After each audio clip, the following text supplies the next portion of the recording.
فاسألوا أهل الذكر إن كنتم لا تعلمون بالبينات والزبر. السلام عليكم ورحمة الله وبركاته. الحمد لله رب العالمين والصلاة والسلام على نبينا محمد وعلى آله وأصحابه أجمعين. أما بعد, প্রিয় দর্শক, জানতে চাই লাইভ অনুষ্ঠান থেকে আপনাদের সবাইকে আহলান ও সাহলান জানাচ্ছি।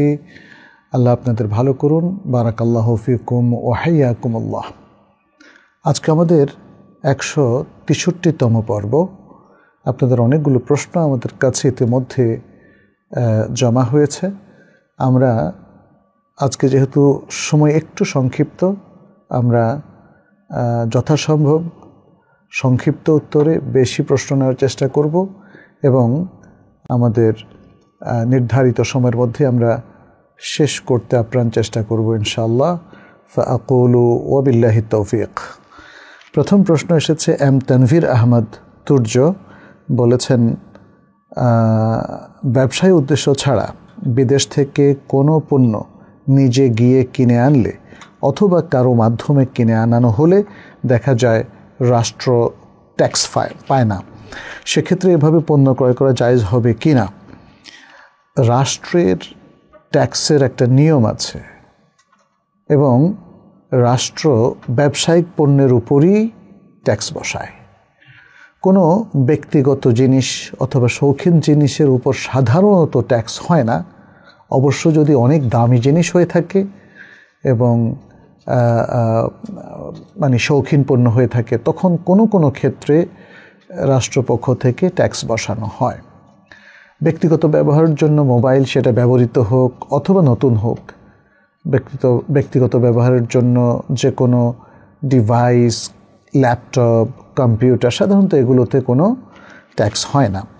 ফলে আপনি এখানে যেমনটি বলেছেন, ব্যবসায়িক পণ্য ছাড়া যদি কেউ নিজে অথবা অন্য কারো মাধ্যমে বিদেশ থেকে কোনো জিনিস কিনে আনেন, তাতে যেহেতু রাষ্ট্রীয়ভাবেই ট্যাক্স নাই, তাহলে রাষ্ট্র ট্যাক্স পায় না, এ কথাটা এখানে আসলে খুব রিলিভেন্ট না, সংশ্লিষ্ট নয়।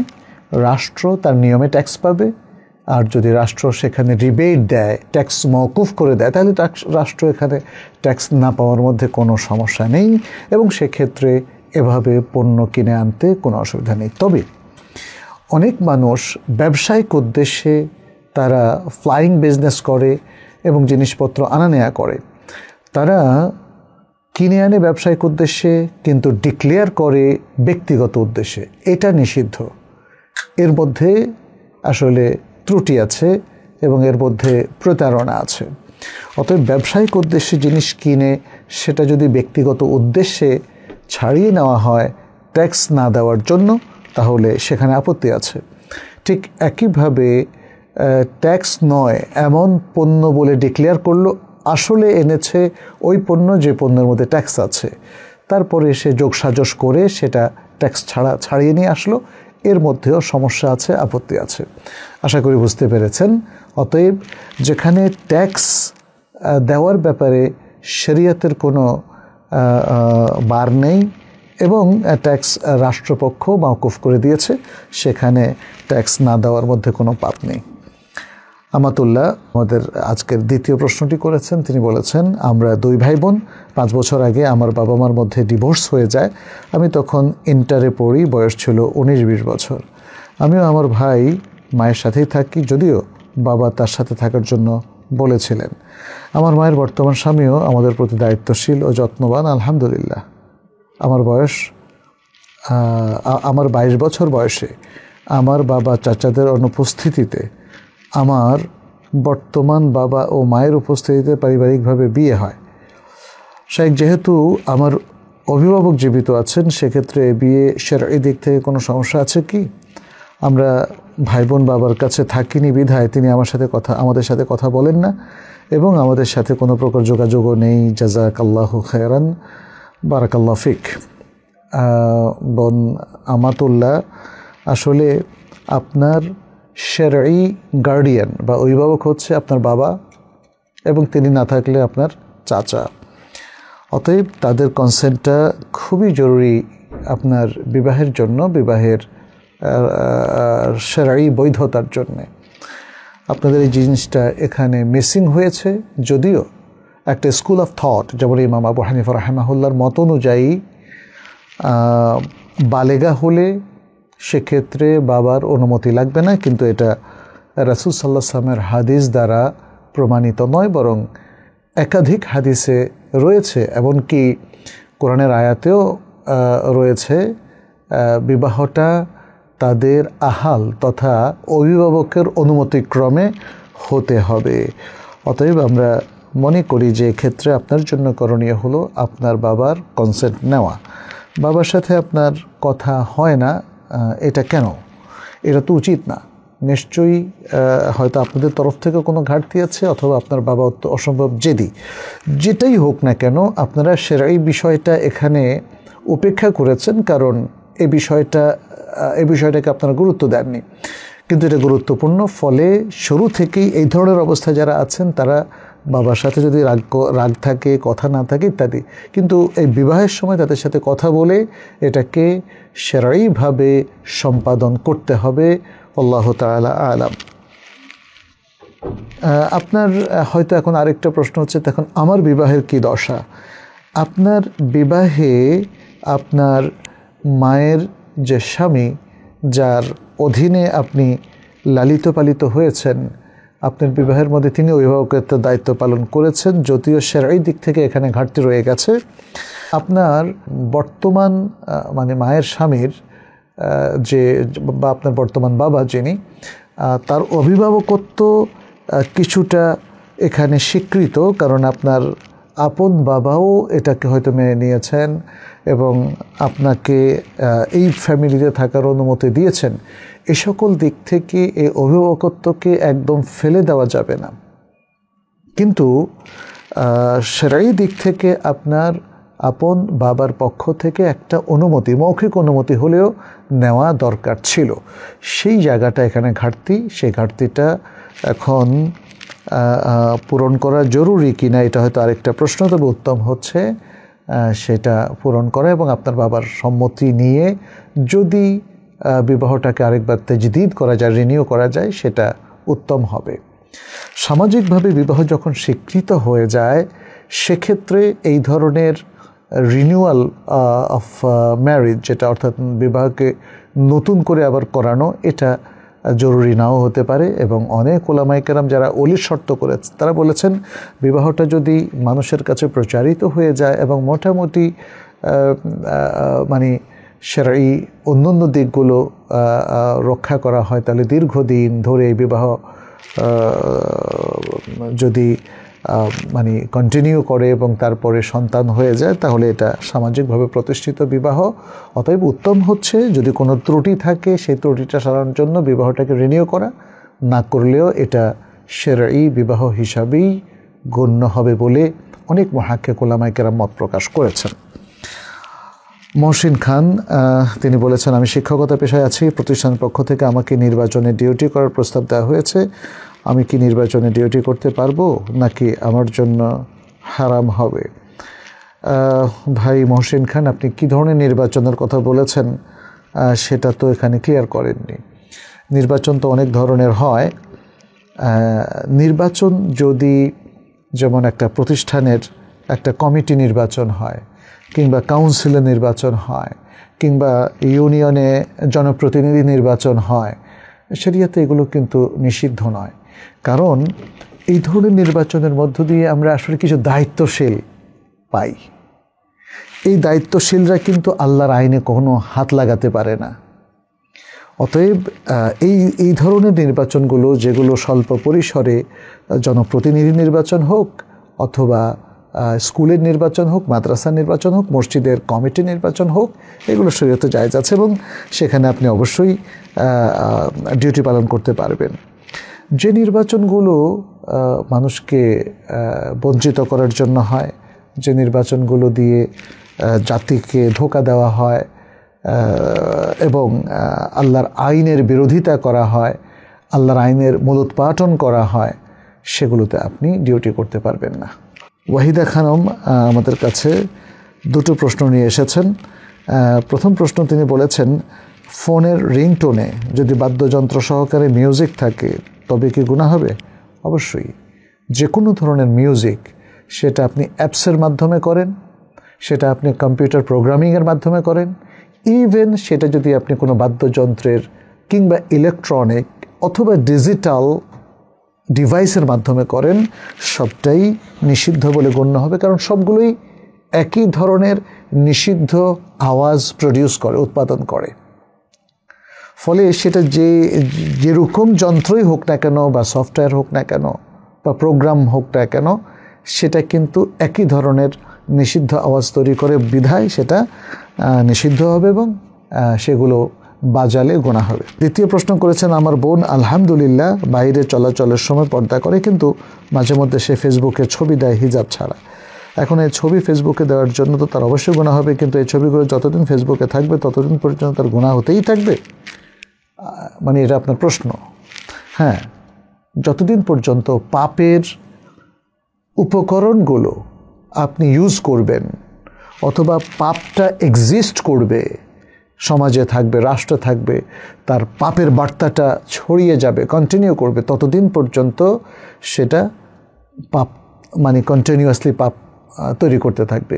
তার মানে হচ্ছে এটাকে বলা হয় গুনাহে জারিয়া। সাদাকায়ে জারিয়ার মতো তার বিপরীতে হলো গুনাহে জারিয়া হতে থাকবে। আল্লাহ আমাদেরকে রক্ষা করুন। জাহিদ হাসান বলেছেন, যে সমস্ত সুদী ব্যাংকের ইসলামিক উইন্ডো আছে সেখানে শরিয়া বোর্ড দিয়ে ইসলামী ব্যাংকের মতো সকল কাজ করা হয় সেপারেটলি আমার জানা মতে। আচ্ছা, সেক্ষেত্রে সে সকল ব্যাংকের ইসলামিক উইন্ডোতে চাকরি করাও কি হারাম হবে? সেই ব্যাংকের আইটিতে চাকরি কি হালাল হবে? আচ্ছা, এখানে আপনি যে প্রশ্নটা করেছেন তার দুটো দিক আছে। এক, আপনি একটা কনভেনশনাল সুদী ব্যাংকের ইসলামিক উইন্ডোতে চাকরি নিয়ে প্রশ্ন করেছেন, কিন্তু মানে এটাকে যদি আমরা ধরে নিই ওই ব্যাংকের ইসলামিক উইন্ডোতে চাকরি করা হারাম নাকি হালাল, যেটা আপনি প্রশ্ন করেছেন, আমরা বলবো যে যদি ইসলামিক উইন্ডোটা শরীয়তের সকল শর্ত মেনে ইসলামিক কমপ্লায়েন্ট ব্যাংকিং করে তাহলে এটা হালাল। এই ব্যাংকিংও হালাল এবং এই ধরনের উইন্ডোতে চাকরি করাও হালাল। আমরা বলেছি যদি তারা ইসলামিক কমপ্লায়েন্ট ব্যাংকিংটা করে। আর যদি তারা সেটা না করে তাহলে তো সেটা আপনাকে দেখতে হবে যে তারা সেটা করছে না, ফলে সেখানে আপনি জয়েন করবেন না। এই ব্যাংকের দ্বিতীয় যে পর্যায়টা আমি বললাম সেটি হচ্ছে এই ব্যাংকের নন ইসলামিক যে উইন্ডোগুলো আছে, অথবা এটা তো প্রধানতম মানে ব্যাংকিংটাই হলো কনভেনশনাল অর্থাৎ সুদী, সেই জায়গায় চাকরি করা অথবা সেই জায়গায় লেনদেন করা এটা শরিয়া সম্মত নয়, এটা অত্যন্ত গর্হিত এবং পাপের কাজ। আপনি বলেছেন এই ব্যাংকের আইটিতে কাজ করা যাবে কিনা। এই ব্যাংকের আইটি মানে আমি কনভেনশনাল বিষয়টা আমি বুঝবো। আপনি যদি ইসলামিক উইন্ডোর আইটি বিভাগে করেন তাহলে ওকে, আর যদি কনভেনশনাল জায়গায় আপনি কাজ করেন তাহলে তো ওই ব্যাংকে কাজ করার মতোই। কেউ হিসাবে করেন, কেউ আইটিতে করেন, কেউ অন্য যে কোনো ক্ষেত্রে করেন, কারণ একটা ব্যাংকের অনেকগুলো সেগমেন্ট আছে, অনেকগুলো ডিপার্টমেন্ট আছে। যেখানেই আপনি করেন না কেন সুদী সিস্টেম অ্যালাউড না, ফলে সুদী ব্যাংকেও চাকরি হালাল নয়। মাইশা আক্তার বলেছেন, কোনো পুরুষ যদি মাসনা করে আর তার প্রথম স্ত্রীর সাথে অডিও ভিডিও কথা বলে, সেটা কি মাসনা স্ত্রীর সাথে আলোচনা বা শেয়ার করতে পারবে? মাসনা স্ত্রীকে কি বলতে পারবে যে আমার প্রথম বউ এমন ভালো ভালো দিক বলে যে তুমি আমার সাথে এমন করে মাথার চুল আছড়াবে, এমন করে তেল দেবে, আমার প্রথম বউ এমন করে থাকে তুমি এমন করে থাকবে ইত্যাদি। এভাবে কি মাসনা স্ত্রীকে প্রথম স্ত্রীর কথা বলা দোষ হবে? এতে কি কোনো অসুবিধা আছে? প্রথম স্ত্রীর সাথে ভিডিও কলে কথা বলা কি, ছবি কি মাসনা স্ত্রীকে দেখাতে পারবে? এতে কোনো নিষেধাজ্ঞা আছে? প্রথম স্ত্রী এবং দ্বিতীয় স্ত্রী, মাসনা বলতে আপনি দ্বিতীয় স্ত্রীর কথা বোঝাচ্ছেন। প্রথম স্ত্রীর সাথে যখন কথা বলবে এটা জায়েজ আছে। প্রথম স্ত্রীর সাথে কথা বলার যদি কোনো তার স্মৃতি থাকে, সেটা ভিডিও থাকুক যাই থাকুক, সেটা তার দ্বিতীয় স্ত্রীকে দেখাতে কোনো শরীয়তে আপত্তি নাই, কারণ তিনি তো মহিলা, তিনি তার প্রথম স্ত্রীকে দেখছেন। কিন্তু এই ভিডিও তিনি কেন করলেন? এটা কি কোনো পুরুষকে দেখাবেন? এটা কি ফেসবুকে কিংবা ইউটিউবে আপলোড করবেন? তাহলে এটা তো জায়েজ নেই। সেটা একটা কমন প্লেস যেখানে অন্য পুরুষরাও কিন্তু এটা দেখবে। আচ্ছা, তো এটা গেল একটা দিক। দ্বিতীয় হচ্ছে, প্রথম স্ত্রীর যে ভালো ভালো দিকগুলো আছে এটা দ্বিতীয় স্ত্রীর কাছে তুলে ধরা যাবে কিনা? উত্তর হচ্ছে যাবে। প্রথম স্ত্রী ভালো ছিল, সেটা আপনি দ্বিতীয় স্ত্রীর কাছে তুলে ধরবেন। অনেক সময় আমাদের দেশে তো মানুষ প্রথম স্ত্রীর খারাপ আচরণের কারণে দ্বিতীয় বিবাহ করে। তাহলে এখানে আপনাদের ক্ষেত্রে দেখা যাচ্ছে এরকম উল্টো, যে প্রথম স্ত্রী ভালো, তারপরেও হয়তো আপনার স্বামী দ্বিতীয় বিবাহ করেছেন। যাই হোক, এক্ষেত্রে হয়তো প্রথম স্ত্রী তাকে অ্যালাউ করেছে এবং এটা শরিয়া সম্মত। প্রথম স্ত্রীর মতামতের বাইরেও দ্বিতীয় বিবাহ করা শরিয়া সম্মত। সব কিছু মিলিয়ে আমি বলবো যে দ্বিতীয় স্ত্রীর কাছে প্রথম স্ত্রীর গুণগান করাটা এটা নিষিদ্ধ নয়। কোনো ভালো নারী, সে তার প্রথম স্ত্রী হোক, বোন হোক, যেই হোক, তার ভালো গুণগুলো বলে কাউকে যদি মোটিভেশন দেওয়া যায়, দ্বিতীয় স্ত্রীকে মোটিভেশন দেওয়া যায়, তাতেও কোনো সমস্যা নেই।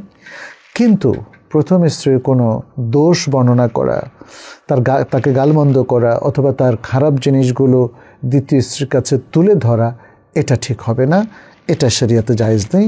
এমনকি সেটা স্ত্রী ছাড়াও যদি অন্য কোনো মহিলা তার আত্মীয় হয়ে থাকে, তাদেরও গীবত করা, এটা শরিয়াতে জায়েজ নেই। আহসান হাবিব বলেছেন, ছোটবেলা থেকে নামাজ পড়ি, কিন্তু তরুণ বয়সে অনেক সময় 5 ওয়াক্ত নামাজ পড়া হয় নাই, পরে কাজাও করা হয়নি। এখন আলহামদুলিল্লাহ নিয়মিত নামাজ পড়ি। আমার প্রশ্ন হলো, আগের কাজা হয়ে যাওয়া নামাজগুলো কিভাবে পড়বো? আগের কাজা তো হয় নাই, আপনি তো বললেন পড়েনি নাই, কাজা হলো কি করে? কাজা তো হলো সেগুলো পড়লে। বরং আগের পরিত্যাগ করা নামাজ, আপনাদের এখানে একটু ভুল আছে। আমি অনেক মানুষকে বলতে শুনি, তারা বলেন যে আমার নামাজ কাজা হয়ে গেছে, অথচ নামাজ পড়েন নাই। নামাজ কাজা হয়ে গেছে কেমনে? আপনি নামাজই পড়েন নাই। আপনি বলবেন আমি নামাজ ছেড়ে দিয়েছি, আমি নামাজ নষ্ট করেছি, আমি নামাজ উপেক্ষা করেছি। নামাজ কাজা হয় নাই। কাজা হচ্ছে যখন যে নামাজটা আপনি ছেড়ে দিয়েছেন সেটাকে আপনি আদায় করলে সেটাই হবে কাজা। ওয়াক্ত চলে যাওয়ার পরে যে নামাজকে পরবর্তীতে আদায় করা হয় সেটা হলো কাজা। যেমন আপনি ঘুমিয়েছিলেন, ওয়াক্ত চলে গেছে, এখন পড়লেন, এটা কাজা। আপনি ভুলে গিয়েছেন, ওয়াক্ত চলে গেছে, এখন পড়লেন, এটা হলো কাজা। আপনি ছেড়ে দিলেন, এটাকে কাজা বলে না, এটাকে কাজা বলে না। অতএব বি কেয়ারফুল, আপনারা একটু সাবধান থাকেন। এরপর আপনি বলেছেন আমি কত ওয়াক্ত নামাজ কাজা করেছি সেটা তো সঠিক পরিমাণ করতে পারবো না, আবার একই ভুল করলেন। আপনি কাজা করেন না, আপনি ছেড়ে দিয়েছেন। আপনি বলবেন আমি কত ওয়াক্ত নামাজ ছেড়ে দিয়েছি সেটা তো সঠিক পরিমাণ করে বলতে পারবো না। এখন কি ফরজ নামাজের পর সুন্নত নামাজ বাদ দিয়ে ওই কাজাগুলো পড়ে নেওয়া যাবে? না, কাজা না, ওই পরিত্যক্ত সলাৎগুলো পড়ে নেওয়া যাবে না। আপনি বহু সালাত যেগুলো কিশোর বয়সে কিংবা বালেগ হওয়ার পরে তরুণ বয়সে আপনি ছেড়ে গিয়েছেন, সেগুলোর জন্য তওবা করতে হবে। আমাদের দেশে একটা জিনিস প্রচলিত আছে, ওমরি কাজা। অতীতে অনেক সালাত পড়েননি একজন ব্যক্তি, হয়তো কয়েকশো থেকে কয়েক হাজার হতে পারে, প্রচুর বছরের পর বছর, মাসের পর মাস পড়েননি বা মাঝে মাঝে পড়েছে, অধিকাংশ সময় পড়েননি। এই যে পড়েননি, এগুলো প্রথমত হিসাব করে রাখাটাও কঠিন, কারণ আপনি তো পড়েননি যে আপনি হিসাব রাখেন নাই। দ্বিতীয়ত হিসাব রাখেন আর নাই রাখেন, এটা ছিল কুফরি। যেহেতু নবী সাল্লাল্লাহু আলাইহি ওয়াসাল্লাম বলেছেন আল-আহাদুল্লাযী বাইনানা ওয়া বাইনাহুম আস-সালাহ ফামান তারাকাহা ফাকাদ কাফার। আমাদের এবং আহলে কিতাবের মধ্যে পার্থক্য হলো, দ্বীনি পার্থক্য হলো নামাজ। তারা নামাজ পড়ে না, আমরা নামাজ পড়ি। অতএব যে ব্যক্তি, অর্থাৎ মুসলমানদের যে ব্যক্তি নামাজ তরক করলো, সালাত তরক করলো, সে কুফরি করলো। তাহলে কুফরি যদি কেউ করে, বিশেষ করে কন্টিনিউয়াসলি সালাত তরক করার কারণে এটাকে কুফরি বলা হবে, তাহলে তাকে তওবা করতে হবে। তার সেই সময়কার সালাতগুলো কাজা করলে সেটা আদায় হবে না, এটা বিশুদ্ধ কথা। কারো কারো মতে আন্দাজের উপর ভর করে সে প্রত্যেক ওয়াক্তের সাথে মিলিয়ে কিছু নামাজ পড়বে, এই ফাতাওয়ার পক্ষে আসলে শরঈ কোনো দলিল নেই। ইকবাল হোসেন বলেছেন, আমার আব্বা ছোটবেলায় কোনো লেখাপড়া করতে পারেননি, তাই দিনের বিষয়ে তার সিরিয়াসনেস নাই। ছোটোবেলা থেকে অনেক পরিশ্রমের কাজ করতেন, এখন তো অনেক বয়স হয়েছে, আগে নামাজ রোজা কিছুই করতেন না, আলহামদুলিল্লাহ এখন সালাত আদায় করেন, কিন্তু রোজা রাখেন না বা রাখতে পারেন না, এজন্য কি করতে পারি? এখন কি কাউকে ফিদিয়া দিতে পারবো? আপনার বাবাকে প্রথমত তওবা করতে হবে, আগে তিনি নামাজ রোজা কিছুই করতেন না, খুবই সিনসিয়ারলি তওবা করতে হবে, তাহলে আল্লাহ হয়তো তাকে মাফ করবেন। দ্বিতীয়ত, তিনি এখন সালাত আদায় করছেন কিন্তু সিয়াম রাখেন না। সিয়াম না রাখার পেছনে তার যুক্তি থাকতে পারে যে তিনি এখন বয়োবৃদ্ধ হয়েছেন, সামর্থ্য রাখেন না, ফলে তিনি সিয়াম রাখেন না। তাহলে এক্ষেত্রে তাকে প্রত্যেকটা সিয়াম, রমাদানের প্রত্যেকটা সিয়ামের জন্য তাকে ফিদিয়া দিতে হবে। ফিদিয়ার ব্যাপারে তো আল কোরআন স্পষ্ট করে বলে দিয়েছে, ও আলাল্লাযীনা ইউতীকুনাহু ফিদিয়াতুন তুআমু মিসকিন, একজন মিসকিনকে একদিনের খাদ্য দিলে একটি রোজার ফিদিয়া হয়ে যাবে। একদিনের খাদ্য কতটুকু? নিসফে সা। নিসফে সা মানে 1 সরের অর্ধেক, এবং সেটা আমাদের দেশের হিসাবে 1.5 কেজি বা তার থেকে একটু বেশি হতে পারে, 1.5 কেজি বা তার থেকে একটু বেশি হতে পারে। 1.5 কেজি খাদ্য, এবং এর সাথে যদি আপনি তরকারির ব্যবস্থাও করে দেন খুব ভালো হয়। মোহাম্মদ জান্নাতুন নাইম বলেছেন, শেখ গতকাল ফজরের জামাত চলাকালে ইমাম সাহেব একটি সূরা পড়ছিলেন, হঠাৎ তিনি তাকবীর দিয়ে সেজদায় চলে গেলেন। আমি ভাবলাম হয়তো তেলাওয়াতে সেজদার আয়াত পড়েছেন, তাই সেজদায় চলে গেছেন। তারপর তিনি একটি সেজদা দিয়ে তাকবীর দিয়ে আবার উঠে দাঁড়িয়ে গেলেন এবং সম্ভবত সেই সূরার পরের অংশ তেলাওয়াত করলেন। পরে রুকু সেজদা সব স্বাভাবিক করে নামাজ শেষ করলেন। তিনি যে এইভাবে সালাত পড়লেন, এটা কি সঠিক হয়েছে? হ্যাঁ, আলবাত সঠিক হয়েছে। তিনি সম্ভবত সূরাতুস সাজদা পড়লেন, অথবা অন্য কোনো সূরা যেখানে সাজদার আয়াত আছে সেটি পড়লেন। নিয়ম হচ্ছে, সাজদার আয়াতটা যদি কেউ সালাতের মধ্যে পড়ে, জোরে জোরে পড়ে, তাহলে তিনি ওই সাজদার আয়াতটা শেষ করে আল্লাহু আকবার বলে তিনি সরাসরি সেজদা চলে যাবেন, কোনো রুকু করবেন না। আবার একটা সেজদা শেষ করে আল্লাহু আকবার বলে উঠে দাঁড়িয়ে যাবেন। এটা হলো আয়াতুস সাজদা, সালাতের মধ্যে পড়ার বিধান। তিনি সেটা করেছেন এবং সেভাবেই তিনি উঠে তারপরে যথারীতি আবারও পরবর্তী আয়াতগুলো পড়ে রুকু করলেন, সাজদা করলেন, প্রথম রাকাত শেষ করলেন, পরে দ্বিতীয় রাকাত শেষ করলেন। অতএব এটা যথার্থ হয়েছে এবং সঠিক হয়েছে। নাম প্রকাশে অনিচ্ছুক একজন ভাই বা বোন, আমি ঠিক জানি না, প্রশ্ন করেছেন, বলেছেন, প্রিয় শাইখ, আমার বাবা মা আমাকে জোর করে ঘুষ দিয়ে চাকরি নিয়ে দিতে চায়, কিন্তু আমি নিজে চাকরি করতে না চাইলেও তারা বলেছে চাকরি করলে তারা ঘুষ দিয়ে চাকরি নিয়ে দেবে, না হলে ব্যবসা করতে 1 টাকাও দেবে না। এমনকি বাবা মায়ের সাথে সম্পর্ক নষ্ট হয়ে যাবে যদি চাকরিতে মত না দিই। আমি এক প্রকার জুলুমের শিকার। এমন অবস্থায় আমি কি করতে পারি যদি বলতেন, তাহলে উপকৃত হতাম। বাবা এবং মা, তাদের উপর ওয়াজিব হচ্ছে সন্তানকে সত্যের এবং সততার পথ দেখানো। ঘুষ খাওয়া, ঘুষ দিয়ে চাকরি নেওয়া, এটা তো বাবা মা কোশ্চেনকালেও করতে পারেন না।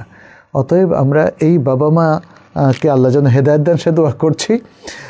সন্তান হিসেবে আপনাকে বলবো, রাসূল সাল্লাল্লাহু আলাইহি ওয়াসাল্লামের বিখ্যাত একটা উক্তি আছে, তিনি বলেছেন, লা তাআতা লিমাখলুকিন ফি মাসিয়াতিল খালিক, খালিক তথা স্রষ্টার, রবের অবাধ্যতায় মখলুক তথা সৃষ্টির কোনো আনুগত্য করা যাবে না। অতএব এখানে সৃষ্টি হচ্ছেন বাবা মা, তারা ঘুষ খাওয়ার জন্য উদ্বুদ্ধ করছেন, এটা কোশ্চেনকালেও করা যাবে না। বাবা মা তারা যদি ভালোও হন, হয়তো বলছেন যে ছেলেকে চাকরিরত অবস্থা দেখতে চান, ফলে বলেন যে তুই একটু ঘুষ খা বা আমরা ঘুষ দিয়ে দিই, তোর চাকরিটা হোক না, এটা অ্যাকসেপ্ট করা যাবে না। যেহেতু পাপকে অ্যাকসেপ্ট করা যাবে না, পাপ করতে বাধ্য করলে সে বাধ্যবাধকতাকেও গ্রহণ করা যাবে না। আল্লাহ আমাদেরকে রক্ষা করুন, আল্লাহ আমাদের সবাইকে হেদায়েত করুন। সুজা তিনি প্রশ্ন পাঠিয়েছেন, বলেছেন, সময়ত শাইখ, আমি বিবাহ করতে চাই। বিবাহের মেয়ে দেখা থেকে শুরু করে বিবাহ সম্পন্ন হওয়া পর্যন্ত কি কি সুন্নত আছে সেগুলো আমাকে একটু অবগত করবেন। বিবাহের ভিতর কি কি অশ্লীল ও অনৈতিক কাজ এবং কি কি বেদাতি কাজগুলো হয়ে থাকে সেগুলো জানালে খুবই উপকৃত হতাম। জাযাকাল্লাহু খায়রান। সম্মানিত আচ্ছা শেখ, বারাকাল্লাহু ফিকুম। ভাই সুজা, আপনাকে ধন্যবাদ। একটা বিশাল বড় বইয়ের কন্টেন্ট প্রশ্ন আকারে আপনি জানতে চেয়েছেন। আপনি আসলে হয়তো আপনার নিয়তটা খুবই ভালো এবং আপনি বিবাহের আগ থেকেই বিবাহের জন্য প্রস্তুতি নিতে চান। তো এই ক্ষেত্রে আমি বলবো আদাবুজ জাফাফ, এই বইটা শেখ আলবানী রাহিমাহুল্লাহ লেখা, এটা পড়ে ফেলেন। এবং বিবাহের উপর আরও যে সকল বইগুলো আছে যে বইগুলো বিবাহের প্রস্তুতি থেকে নিয়ে বিবাহ আকদ এবং বিবাহর যে পরবর্তী ওয়ালিমা কিংবা সন্তান আসা, সন্তানকে কীভাবে মানুষ করা, প্যারেন্টিং, এভরিথিং তুলে ধরেছে, সেই ধরনের একটা বই আপনার প্রয়োজন। শেখ আলবানীর বইয়ের পাশাপাশি আপনি আরও পরিবার ভিত্তিক বই পেতে পারেন। এর মধ্যে আমাদের একটা বই আছে, ইসলামের আলোকে পারিবারিক জীবন। এখানে আমরা বিবাহের আগে পরে, বিবাহ পরবর্তী নানা বিষয় আমরা তুলে ধরেছি। এই বইটাও আপনার জন্য খুবই ইফেক্টিভ বলে আমরা মনে করি। এখানে কি করণীয়, বিবাহের মধ্যে কি বর্জনীয়, সেগুলো মোটামুটিভাবে দেওয়া আছে। আর এর থেকে আরও বিস্তারিত জানতে হলে আপনি আরবি বইগুলোর আশ্রয় নেবেন। ফিকহুল উসরা, এই ধরনের বইগুলোর মধ্যে এটা আছে। তবে আজকে আমরা এ বিষয়ে আর অধিক বিস্তারিতভাবে বলতে পারবো না, যেহেতু সময় আমাদের কাছে কম। ফুয়াদ বিন আখতার বলেছেন, 9 বা 10 বছর বয়সী কোনো মেয়ে যদি বয়সন্ধিকালে পৌঁছায়নি, তাহলে কি তাকে নন মাহারাম হিসাবে গণ্য করতে হবে? তার থেকে দৃষ্টি হেফাজত করা এবং তাকে কোনোরূপে স্পর্শ করা কি আমাদের জন্য ওয়াজিব হবে? 9-10 বছর মেয়েরা তো যথেষ্ট বড় মেয়ে, সে হয়তো বালেগা নাও হতে পারে, কারণ অনেক মেয়েরা 11-12 বছর বয়সে বালেগা হয়। আর শীত প্রধান দেশে তো 13, 14, 15, 16 বয়সে মানুষ বালেগা হয়, তারপরেও অনেকে হয়। তো মেয়েরা বালেগা না হলেও তার বয়স যখন 7 বা তার উপরে হয়, এবং বিশেষ করে যদি সে একটু স্বাস্থ্যবতী হয়, তাহলে তখন থেকে তাদের সাথে আমাদের পর্দা প্রয়োজন। আমাদের পুরুষদের তাদের থেকে পর্দা প্রয়োজন। মানে মেয়েদের সাথে বা মেয়েদেরকে পর্দার আড়ালে নেওয়ার জন্য পুরুষরা তার সাথে মানে কি বলে যে দেখা করার জন্য পর্দাবিহীন, এটা আসলে এমনটা শর্ত নয় যে তাকে বালেগ হতে হবে, বরং বালেগ হওয়ার আগেই এই বিষয়গুলো মেয়েদের ক্ষেত্রে খুবই সেন্সিটিভ। তাদের ইজ্জত আবরু, তাদের পর্দা পুশিদা, এগুলো মুমাইয়েজ, অর্থাৎ যখন থেকে তারা ভালো মন্দ বুঝতে শিখবে তখন থেকে এটা জরুরি হয়ে পড়ে। ছোট মেয়েদেরকে অনেক পুরুষ নাবালিকা অবস্থায়ও নির্যাতন করে, রেপ করে। অতএব খুবই সাবধান, খুবই সাবধান। অনেক মহিলাদের কাছে, যারা আমাদের কাছে কাউন্সেলিংয়ের জন্য এসেছেন, আমাদেরকে জানিয়েছেন যে ছোট সময়ে তার আপনজন, এমনকি মাহারামরাও তাদেরকে অনৈতিক আদর করতেন। কেউ কেউ এটাও জানিয়েছেন যে অনেক সময় তারা তাদের মাহারাম, চাচা মামা টাইপের মাহারাম, এদের দ্বারাও তারা প্ররীত হয়েছেন, যেটা খুবই ডেঞ্জারাস। অতএব আমি বলবো যে ঠিক আছে, আমাদের মাহারামদের সাথে মেয়েদের একটা বিশেষ পবিত্র সম্পর্ক রয়েছে, কিন্তু তারপরেও সাবধান থাকতে হবে। অনৈতিকভাবে কেউ যেন টাচ না করেন, অনৈতিকভাবে কেউ যেন আদর না করেন।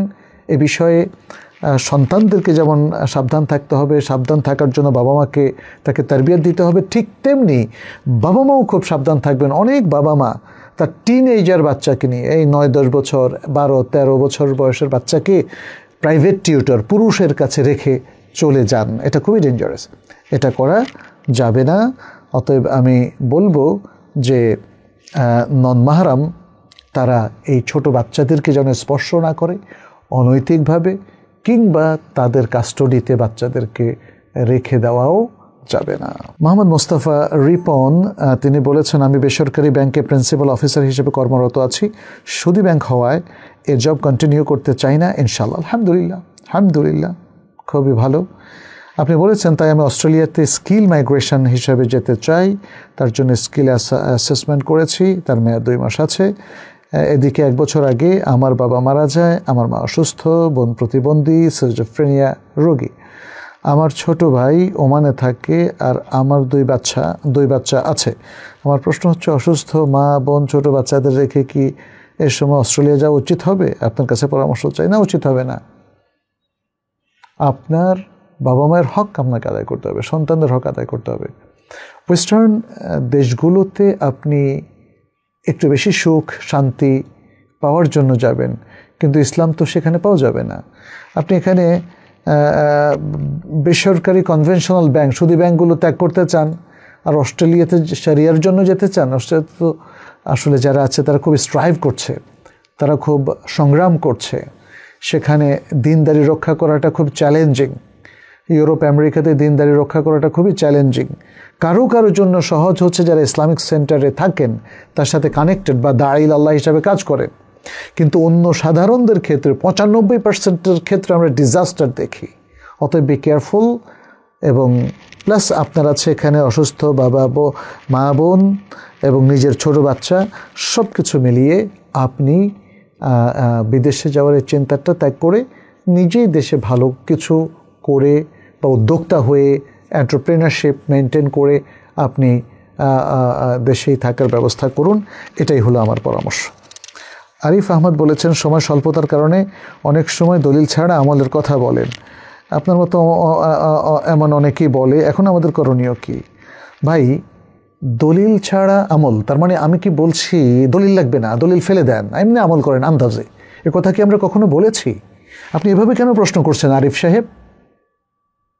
এভাবে প্রশ্ন করবেন না, এটা আদবের খেলাফ। আমরা কি দলিল ফেলে দিয়েছি? আপনার জন্য কি দলিল জান? আমি বলবো যে আপনি নামাজ পড়েন, আজকে জোহর পড়েন, কি দলিল লাগবে আপনার বলেন? কিসের দলিল খুঁজছেন আপনি? স্টাবলিশ যে আমলগুলোর হাজার হাজার শত শত দলিল আছে, সেগুলো আমি কেন দলিল উল্লেখ করব? সেখানে তো সংক্ষিপ্ত প্রশ্নই যথেষ্ট। আপনাদের কিছু রোগ হয়ে গেছে, যেখানে দলিলের প্রয়োজন নেই সেখানে দলিল দলিল করে চিৎকার করেন। আপনাকে বুদ্ধিমত্তার প্রয়োগ করতে হবে, যেটা এস্টাবলিশ। 5 ওয়াক্ত সালাত ফরজ, এর জন্য কেউ দলিল দেখ আর না দেখ, সে এমনি প্রচার করতে পারবে। এটা কোরআন আল্লাহর কিতাব, দলিল দেন, এটা দলিল লাগবে না। বুঝতে পেরেছেন না? আরেকটু আদব নিয়ে আরেকটু সুন্দরভাবে প্রশ্ন করবেন। আমি এবারে জাস্ট আমাদের তাইবা একাডেমি থেকে প্রকাশিত একটা ছোট্ট দোয়ার কার্ড আপনাদেরকে একটু দেখাবো। এটা হলো আমার প্রথম দোয়া শিশু কিশোরদের জন্যে।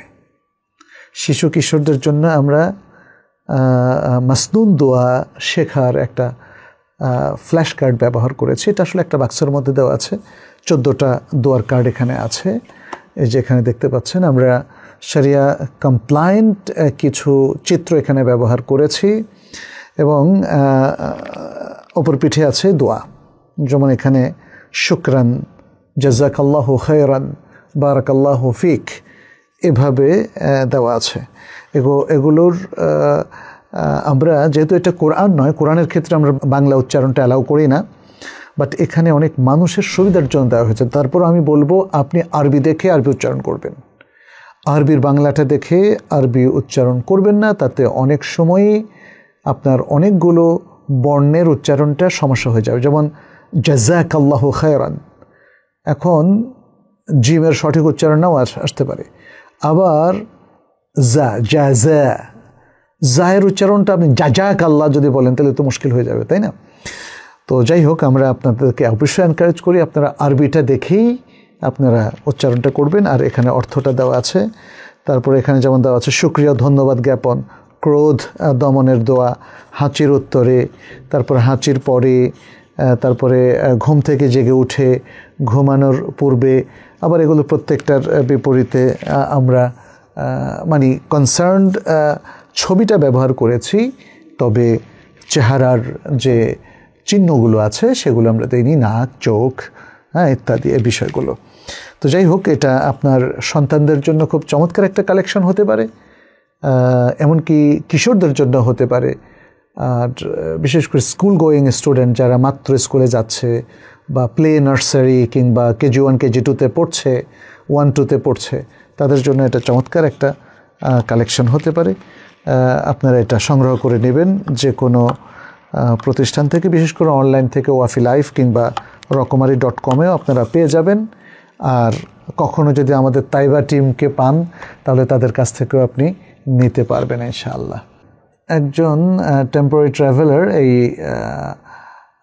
আইডি থেকে প্রশ্ন করেছেন, ইসলামে কি কপিরাইট আইন বা এর সমতুল্য কিছু আছে? অফকোর্স আছে, অফকোর্স আছে।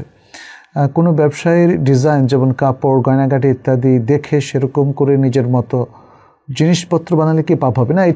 এটা আপনি একটা জিনিস দেখলেন, পরে জিনিসটা আপনার মাথায় আসলো, সেটাকে নিজের মতো করে ডিজাইন করলেন, এই প্যাটার্নটা আপনার। কিন্তু আরেকজনটাকে হুবহু নকল করলে সেই তার প্যাটার্নটাকে আপনি নকল করলেন, কপি করলেন। আমি একটা বই পড়লাম, ধরেন এই বই পড়ে আমি নিজের মতো করে আরেকটা বই লিখলাম, এটা আমার, এটা আরেকজনের কপি হলো না। কিন্তু হুবহু এটাকে যদি কেউ কপি করে পেস্ট করেন, এটা হলো কপিরাইটের খেলাপ। অতএব আপনি যদি কারো কোনো সুন্দর কিছু ডিজাইন পছন্দ হয়, পরে নিজের মতো করে সেটাকে একদম কপি না করে নিজের মতো করে আপনি করলেন, এটা জায়েজ হবে। আহমেদ মিরাজ বলেছেন, মাসিক অবস্থায় তালাক দিলে কি তালাক হবে? এটা একটা ইখতিলাফি মাসআলা। জমহুর উলামায়ে কেরাম বলেছেন মাসিক অবস্থায় তালাক দিলে তালাক হবে। তবে ইমাম ইবনে তাইমিয়া রাহিমাহুল্লাহ, ইমাম ইবনুল কাইয়্যিম, শেখ বিন বাজ রাহিমাহুল্লাহ সহ অনেকেই বলেছেন তালাক দিতে হবে শারঈ পন্থায়। সেটা হচ্ছে এমন তোহরে তালাক দিবে যেই তোহরে তাদের মেলামেশা হয় নাই। অতএব কেউ যদি তালাক দেন হাইজ অবস্থায়, তালাক হবে না। কেউ যদি তালাক দেন এমন তোহরে যেখানে অলরেডি তাদের মেলামেশা হয়ে গেছে, তাহলে সেখানেও তালাক হবে না, এবং তালাক দিতে হবে একটা করে তালাক। তাহলে কেউ যদি 3টা তালাক দেন তাহলে একটাই গণ্য হবে, এভাবে তারা বলেছেন। এবং এটা খুবই শক্তিশালী একটি অভিমত। তালাকের মধ্যে এই রেস্ট্রিকশনের কারণে অনেক মানুষই অনেক বিপদ থেকে বেঁচে যায়।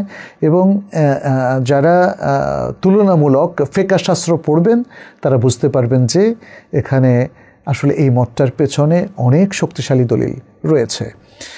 তারপরে আমরা বলবো অন্য যে মতটা রয়েছে যে না, সর্বাবস্থায় তালাক হয়ে যাবে, হাইজ অবস্থায় তালাক হবে, যে তোহরে মেলামেশা করেছে সেখানেও তালাক হবে, 3 তালাক দিলেও তালাক হবে, সেটাও আমাদের ওলামায়ে কেরামের মানে একটা মত, এবং সেখানে অধিকাংশ ওলামায়ে কেরামের মত রয়েছে, তার প্রতি আমরা শ্রদ্ধাশীল। তবে যিনি যে ফতোয়াটা নিয়েছেন সেই ফতোয়া অনুযায়ী তার আমল করাটা জায়েজ হবে।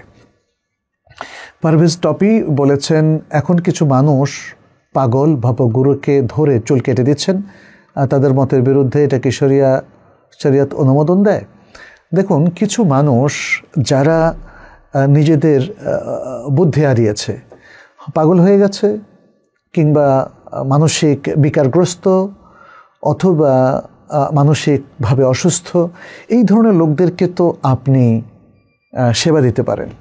তবে যারা সেবা দিবেন তারা অথরাইজড হবেন, তারা প্রশাসনিকভাবে অথরাইজড হবেন। আদারওয়াইজ আপনার এই চর্চাটা ইলিগ্যাল হয়ে যাবে, বরং আপনি বাড়াবাড়ি করছেন বলে প্রশাসনের কাছেও ধরা খাবেন, এবং এটাকে আসলে অথরাইজড না হলে শরিয়াসম্মত বলা কঠিন। আরেকজনের পরিবারের সদস্যকে জোর করে আপনি ধরে নিয়ে এসে নিজের মন মতো করে তার চুল কেটে দিবেন, করবেন, সে এটা তো হতে পারে না। আপনাকে অথরাইজেশনটা নিতে হবে, অর্থাৎ শরিয়া এবং প্রশাসনের অনুমতি আপনাকে নিতে হবে, তাহলে এটা জায়েজ হবে। আজকে সর্বশেষ প্রশ্নটা আমরা নিচ্ছি মাহমুদ সুমনের কাছ থেকে। তিনি বলেছেন, স্যার, বাবার খারাপ আচরণে মুখে কিছু না বলে অন্তর থেকে যদি ঘৃণা করি তাহলে কি গুনাহ হবে? আর তার এই খারাপ আচরণ অন্যকে বললে গুনাহ হবে? বাবার বদনাম এবং বাবার গীবত করা যাবে না, প্রথম কথা। তাহলে অন্যের কাছে কেন বলতে যাবেন? দ্বিতীয় হচ্ছে, বাবার খারাপ আচরণে আপনার কষ্ট হবে, আপনি জোর করে ঘৃণা আনবেন না। তবে এই যে কষ্ট হওয়ার কারণেই বাবার প্রতি একটা ক্রোধ, একটা কারাহাত, একটা অপছন্দ জিনিসটা তৈরি হবে, এটা অন্তরের ব্যাপার। অন্তর যার কাছে ভালো আচরণ পায় তাকে ভালোবাসে, যার কাছে খারাপ আচরণ পায় তার প্রতি অপছন্দ পোষণ করে। তো এটার উপর আমাদের কোনো দখল নাই, অতএব তাতে কোনো পাপ হবে না।